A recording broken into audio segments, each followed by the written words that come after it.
ஆபிரகாமுக்கு எல்லாவற்றையும் கொடுத்தாருங்க.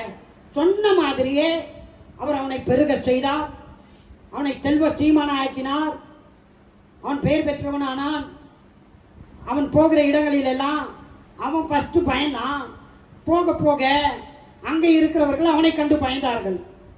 அங்கு உள்ள ராஜாக்கள், அதிகாரிகள் எல்லோரும் ஆபிரகாமை பார்த்து பயந்தார்கள்.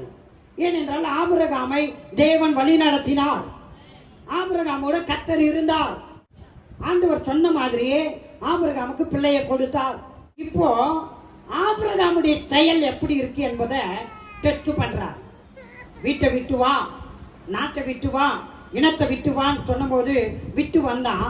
இன்னும் ஒரு முறை அவனை டெஸ்ட் பண்ணுவோம், அவனுடைய விசுவாசத்தை வெளியே காட்டுவோம், அவனுக்கே காட்டுவோம் என்பதற்காக ஒரு டெஸ்ட் வைக்கிறார். உன் ஏகசூதனும் உன் நேசகுமாரனும் உன் ஒரே பிள்ளையும் ஆகிய ஈசாக்க எனக்காக பலி கொடு அப்படின்றார். ஆபிரகாம் கொஞ்சம் கூட அசராம, கொஞ்சம் கூட அவர் வழியிலிருந்து விலகாம, பின்வாங்காம, எப்படி அவங்க தேசத்துல இருந்து ஆண்டவர் சத்தத்தை கேட்டு அவன் முன்னாடி வந்தானோ அவ்விதமாய் முன்னோக்கி சென்றான். பிள்ளையை பிடித்து கொண்டு அவன் போறான். போயிட்டு பலி செலுத்துவதற்காக பலிப்பிடத்தை கட்டினான். பிள்ளையும் கைய காலை கட்டி பலிப்பிடத்து மேல வச்சுட்டான். இப்ப கத்தி எடுக்கிறான் அவனை கொன்று பலி செலுத்துவதற்காக.